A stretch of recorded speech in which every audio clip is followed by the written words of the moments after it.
Yes. When do I do that? As soon as you say, call this meeting to order. All right, are we ready to do that? Yes, there's one thing I'm going to tell you on your agenda. For the call to order, for the roll call.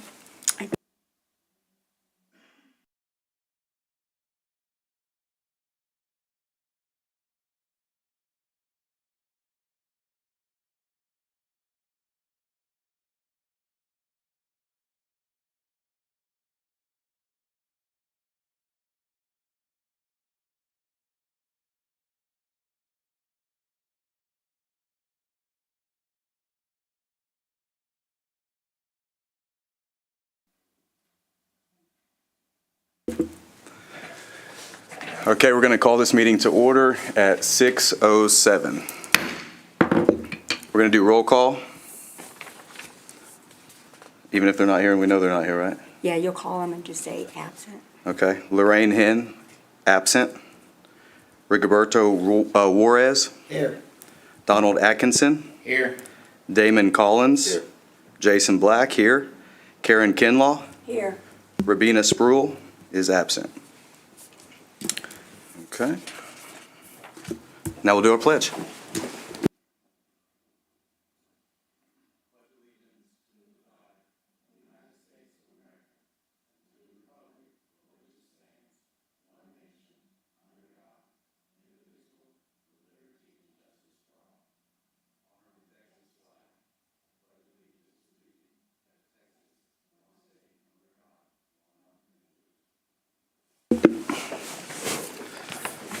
Okay. Public comments, we don't have any public comments. So we'll move on to our regular agenda. A, consideration and possible action on the fiscal year 2023 to 2024 budget. So if y'all look in your packets, the way y'all's budget works is you guys will approve your budget, and then it gets forwarded to recommend. It's not close enough.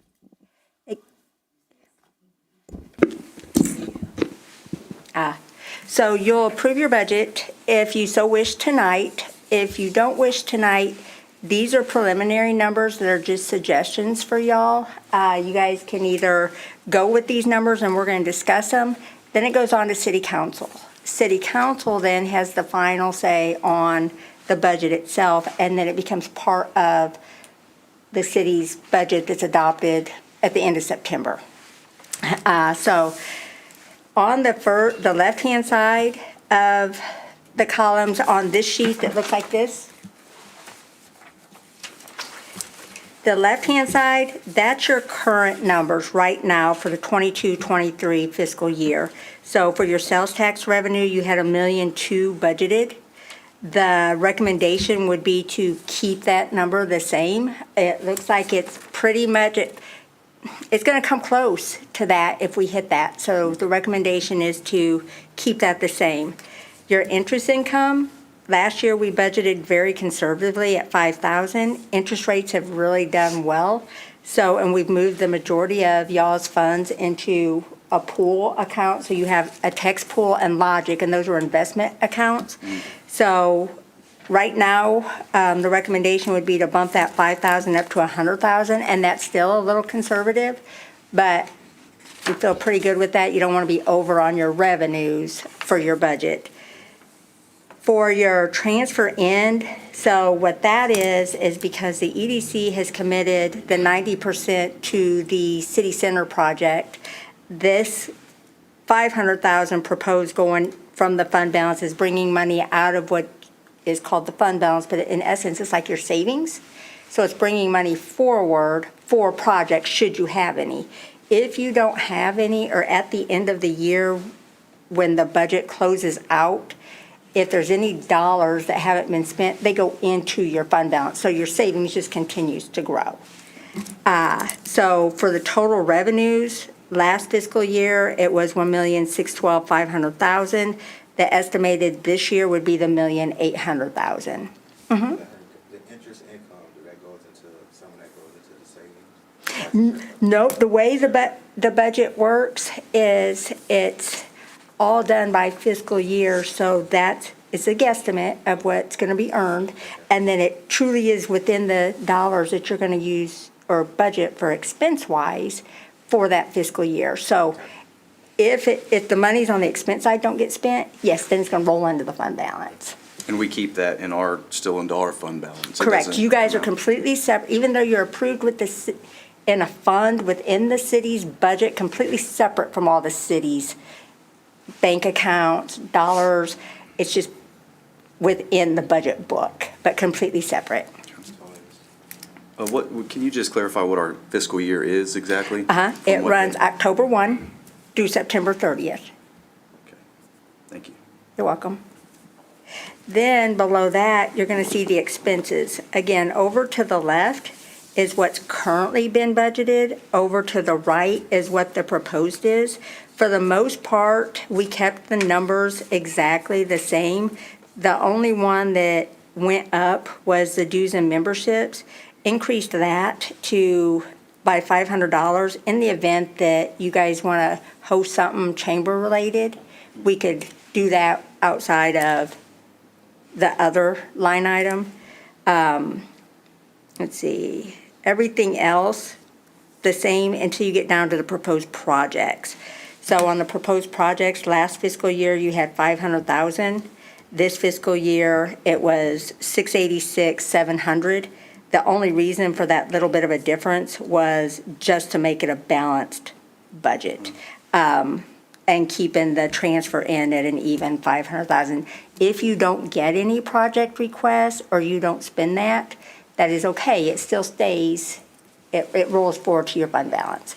I will tell you, you had an executive session that was scheduled for this meeting. The applicant pulled that project request off, and then there's been some city projects that are kind of in the pipeline, utility related, that the city may come and request assistance. So this isn't all the money you have to spend on projects. These would be like for your smaller type projects. If it's a bigger one, then you have your fund balance that you would go to city council, request the project, and then do a balance transfer or a budget transfer.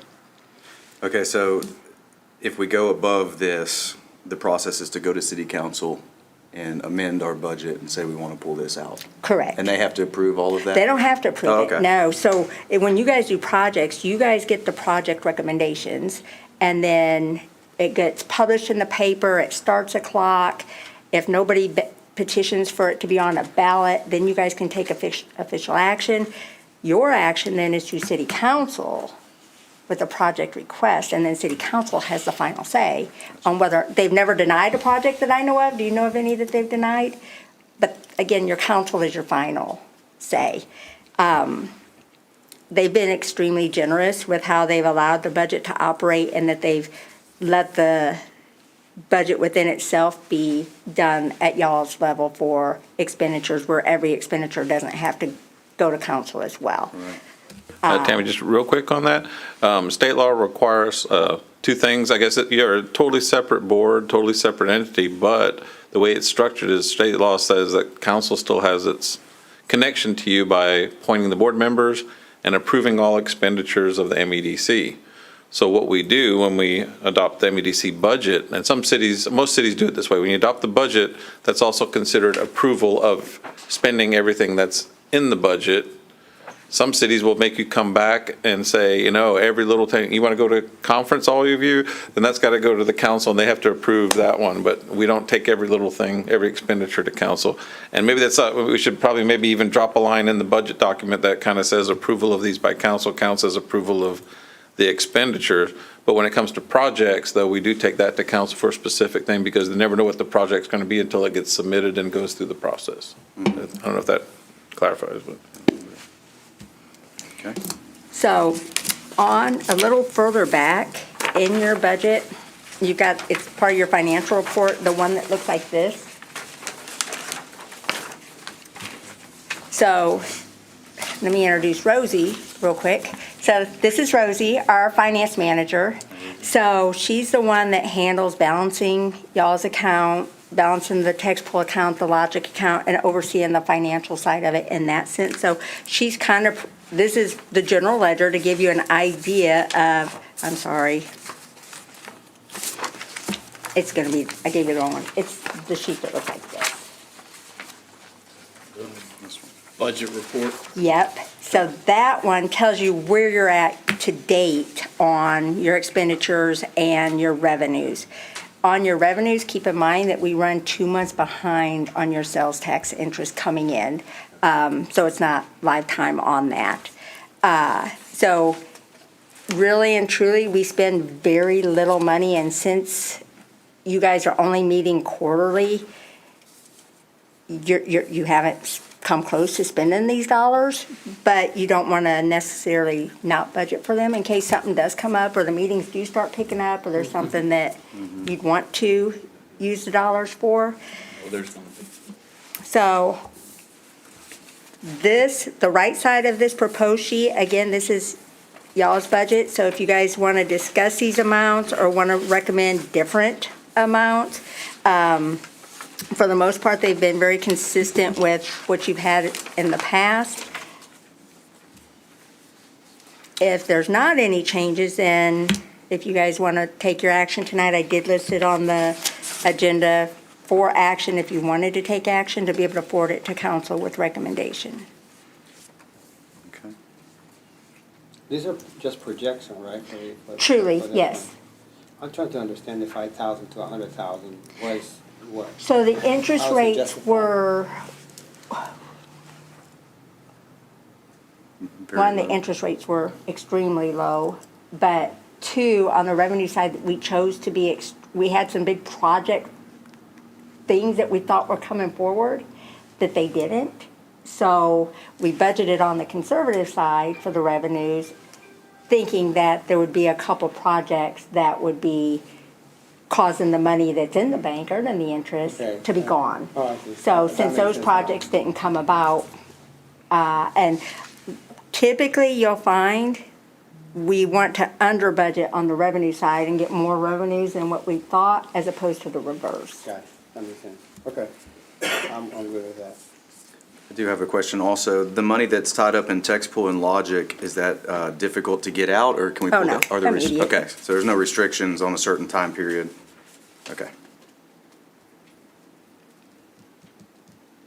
And right now, they've got the best interest. We have an account at First State Bank, an account at Tex Pool, and a Logic account. For a long time, First State Bank was paying way more interest, but now the interest is in the pools. So it's, the interest income is a combination of interest from. All resident three. banks? Okay. And that's all, those are the only two things that we invest in. So you guys don't have CDs out there, you don't have treasuries, you only have Tex Pool and Logic as your investment locations. Is that the only one allowed? Or is So that you just- have an investment policy. In the policy, it does have other items, but because you guys are project-based, if you tie up all your funds in Yeah. something and get a project that you could fund, Get it. a lot of Yeah. those are tied to terms. So we've just never practiced that. Rosie, have you practiced that with your other cities, doing CDs or buying treasury notes?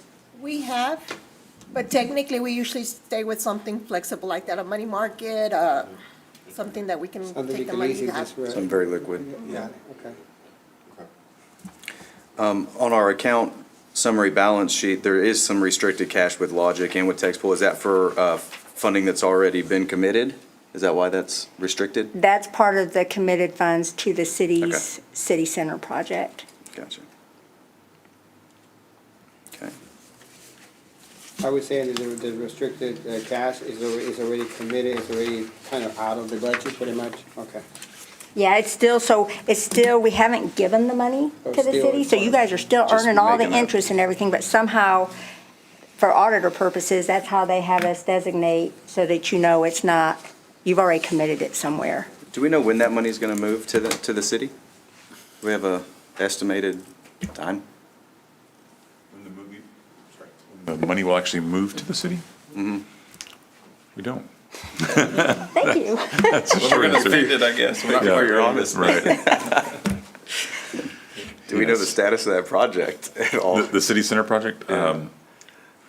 we have essentially a new council. We've got 4 new members, so we need to circle back around. We're thick in the budget process right now, and so now's a good time to make sure that this new council is still wanting to do what previous councils have done, or if there's a change in philosophy, we need to know that too, right? Because we've got a lot of momentum, engineering and whatnot headed in that direction. Obviously, a lot of folks involved. So if we're going to change gears in any way, we all need to know that. So that's as politically correct as I can say. I'll read you.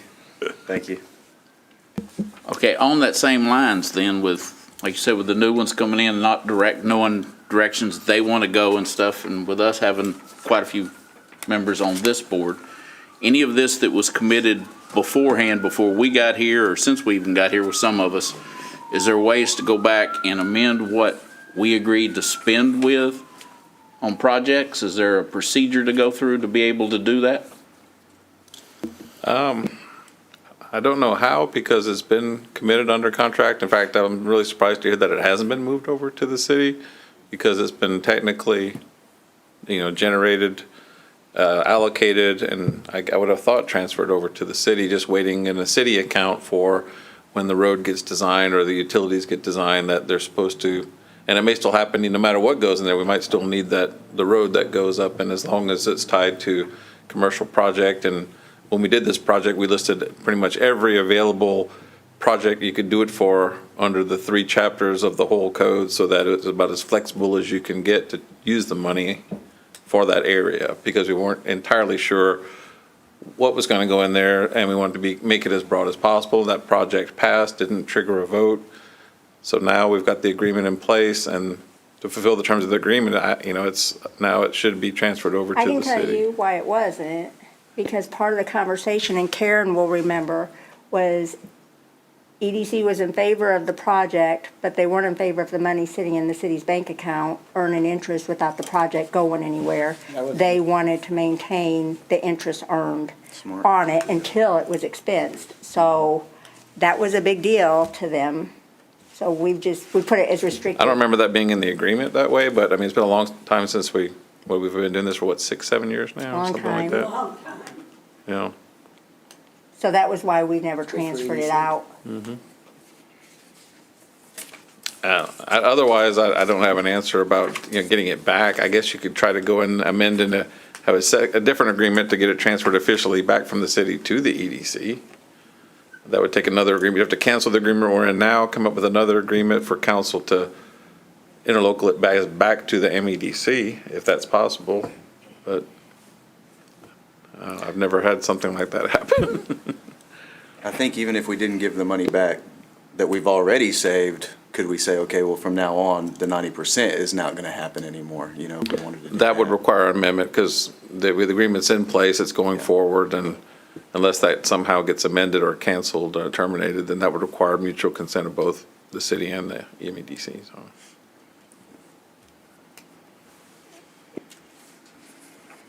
I think that would be something we all need to talk about as far as what we want to do.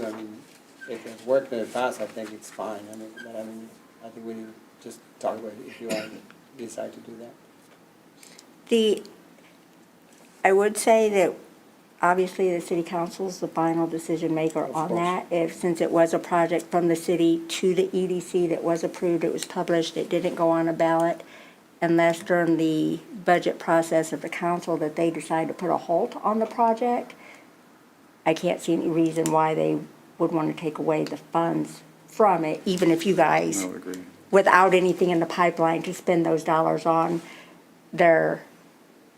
it's more than just sporting complex, it's a municipal complex as well, and there's still a lot of infrastructure to go in to develop that, and these dollars were the initial startup dollars for that. You guys could talk about it, but I just think that if the only way would be if the project that was intended to be done doesn't get, it gets abolished, or it gets deleted from the records or what have you. That would be probably the only way to get it back. But there's no other reason, I think, because I mean, it's part of it. It's gonna, if it's gonna happen, when is it gonna happen? You know how I mean, it takes, I mean, there's some red tape that goes on. Yeah, I'm with you on that. I would think that at the very least, they would use the money that we've already that's sitting there waiting for them to get on the city hall and because even if we don't do the entire project, I'm sure some of that project is still going to be completed no matter what. And it's not actually for the city hall, it's the infrastructure to serve That the area. government buildings as well as the economic development, because the impact study had said, was it, just bringing $61 million of business to the area. And that therefore justifies us putting in this infrastructure, which would be serving that. Because remember, your funds are tied to very specific limited uses. You can't just use it on things. It has to be tied to certain things. And the book's rather thick. And, what we've identified is all these different possibilities. But that was the project, was this complex. And at the time, I mean, I think Karen, you might remember, the impetus was to make a big splash. Because for a long time, MEDC didn't have a whole lot of money, but they did a lot with smaller, what I call mom and pop projects, until the water line and it went down Highway 6 to trying to open up that for commercial. And as it gradually became bigger and bigger every year, so I do like a lot of cities do. A lot of cities, the MEDCs might only meet once a year because they have to, because every single dollar that they've got in is committed with bonds for some huge project.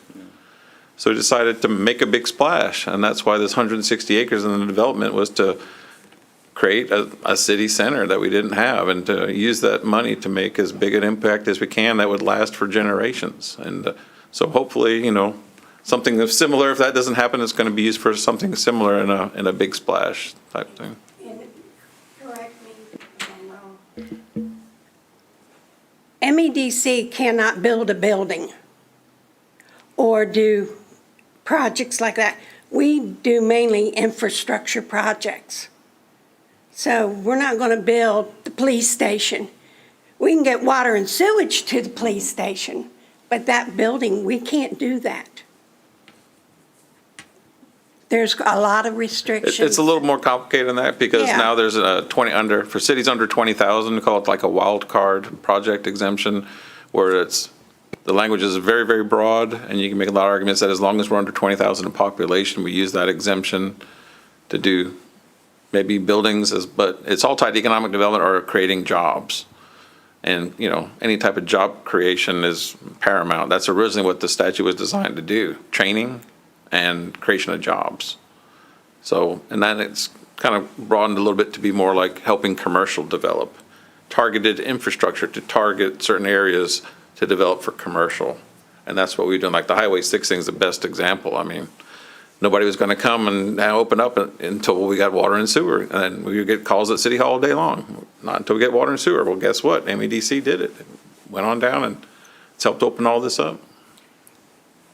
Could I talk about that just for a second? Karen might have been the only one that was on MEDC back then when we did that. It was the biggest capital project the city had ever done. It was like $1.6 million to run water and sewer down Highway 6 from about where the county annexed that general area, all the way down to basically Jack in the Box to 288. And what's really exciting, not only all the people that have connected to it, but the new Manvel Town Center where HEB is at. So they put in their own water plant, or they put in a water plant, and that water plant is actually connected underneath 288 to our water line that MEDC put in. So our water plant over here on School Road, the water plant that's at Manvel High School is now ours, and then the water plant at HEB, all three of those are connected now. And a huge part of that is because of that mile or so that MEDC paid for back in, goodness, probably 2010 or 12, somewhere in that neighborhood. I'm glad they did it then. The cost now to do a project like that wouldn't be $1 million. Yeah. But anyway, I didn't know if y'all knew the history on that project, but it was exciting. And we saved the money. We didn't spend it Right. frivolously on a lot of things. We saved that money and put $1 million cash in. Mm-hmm. This board only borrowed $600,000.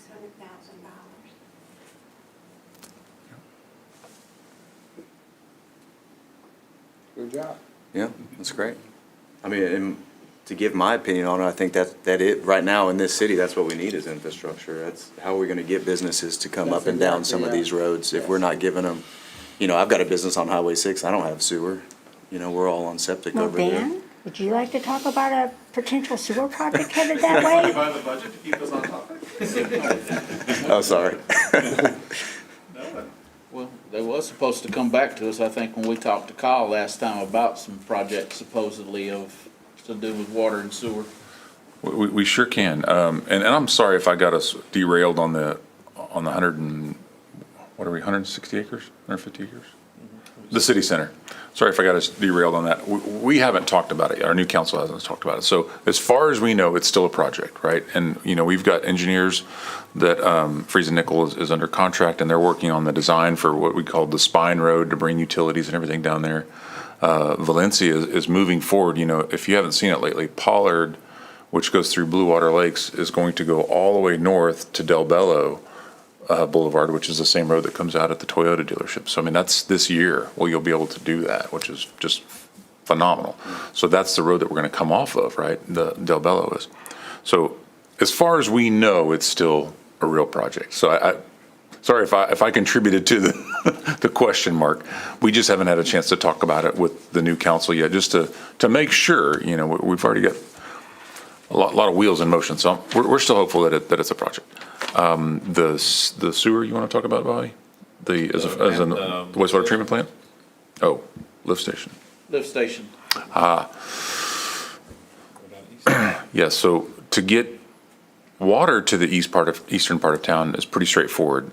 Years ago, I guess it was Hope Lumber, maybe at the time, they strung water all the way down to them, and that's still where it stops for the most part. The harder part is. That was an EDC project. It was? Oh, there you go. So that was a little before my time, I guess. The sewer issue is a little bit trickier because you have to get underneath the C1 ditch. And so there's just not enough depth. So the only way to do that is you're going to have a lift station.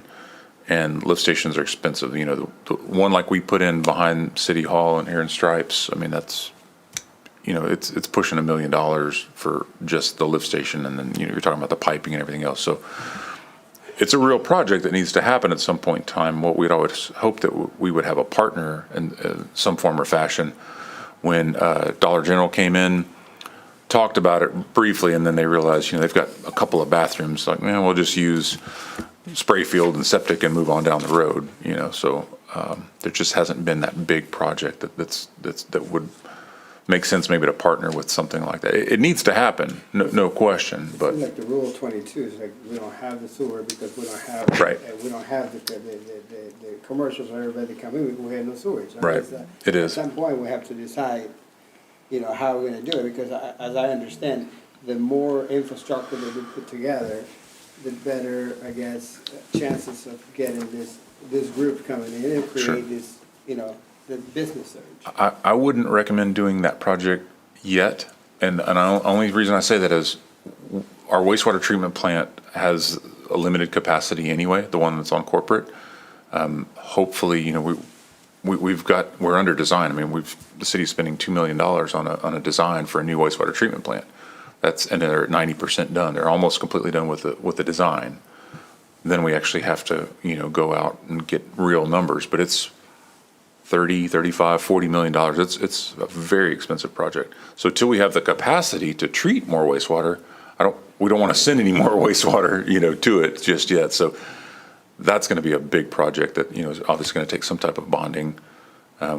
We considered bonding that project and the one that the city just did, but our financial advisor advised against that because it wasn't quite ready, wasn't quite shovel ready. So they were thinking do it in August, I think was going to be the next one, right? So we'll see what becomes of that. Is that more than you wanted to know? Where would that go? Do we have Well, like a? yeah, actually, it would be in the same spot where it was John Furness's property years ago that the city got. Our existing wastewater treatment plant is on the east side of corporate. The concrete plant is back there, and then the big open spot that's on the west side, there's a big berm there before you get to Blue Water Lakes. It would go on that property right there. With that said, would the as you're talking about the budget, keeping it on the topic, would the intent be if, once that is done, at what point or how many years out would it be beneficial, just for the sake of saving and people coming in for projects as they talk about those projects and weigh the pros and cons on, is it beneficial to expend some money today for a project that may or may not bring back much of anything, or to hold on to it knowing that this is something truly beneficial down that way? Yeah, I would say hold on to it for right now. If once council gives the go-ahead that we're going to borrow the money and we get that under contract, then you're probably talking about a 2-year construction project or so. So it maybe 6 months or a year into it, then if you wanted to talk about the lift station project, now let's get an engineer involved to design it, and then we're constructing it so that by the time, the plant is up and running, then the lift station could be ready too. It just doesn't do us any good to do it right now, other than, I guess, things only get more expensive, but it would literally just be sitting there, we couldn't use it. What does it benefit to get it down that way? Does that open up areas to develop? HCS, the German chemical company, they've got a whole area there that they're looking at doing some sort of industrial park, and could have various 35 uses. acres, I think, there that's empty. On the south side of 6, yeah. That's the reason we discussed it before, was trying to figure out and try to get some numbers where we needed to be to try to help with down to 6 and down to 1128 also. Just to help where businesses can get in. Yeah. Because we definitely want the businesses and stuff to help, so our taxes don't get raised, and that made the difference. What capacity are we at now with the current system? Like full Wastewater? capacity already, or? We're, on paper, we're at full capacity, basically at full capacity. Practically speaking, we're not discharging more than our permit allows. If TCQ's listening. Make sure that mic's on. Exactly. No, we're about 50% of what our discharge permit allows. Now, you get a big rainstorm, and then, you can have these spikes and whatnot. So you want to keep that buffer there, and that's we started the design and hope to start the construction so that it all catches up. But again, there's a pretty good amount of time that it takes to actually construct this plant. And, Valencia is very excited, very interested in making sure, because, they've got a big project going on right now, so they need the capacity in the plant as well. Plus, you never know, Presidio could come back one day. If anybody else wants to connect to it, we need to be ready for them, of course. So as you guys are looking at your budget numbers, the reason for that conversation was, again, you do have a project application that's going to be coming forward. I know that there were 2 requests for applications from current business owners as well. So as you guys discuss those, keep in mind future projects what that will bring as well to y'all's coffers, just going forward. That was an important part of that conversation. And then back to these budget numbers, if there's any numbers that you guys want to discuss or question or feel like they need to be updated, or if you're good with this and want to make the recommendation based off of these numbers.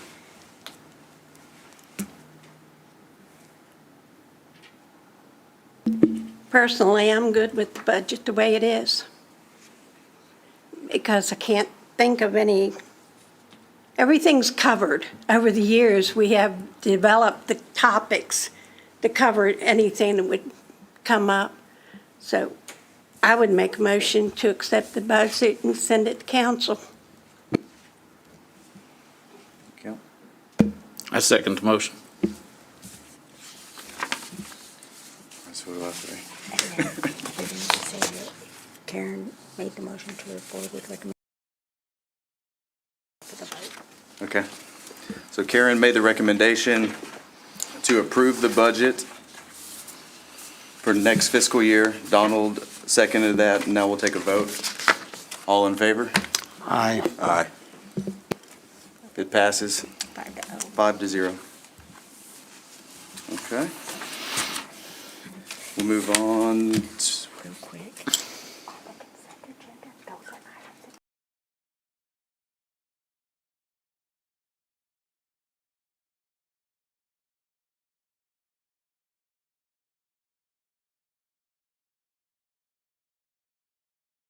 Okay. Okay, do I have a motion to approve the consent agenda? I make a motion to approve the consent agenda. I second. All in favor? Aye. Motion passes 5-0. That's it? That's it. All right. Nope, you need one more motion. You want to make it for me? I make a motion to adjourn. I second. There you go. Passes, adjourned.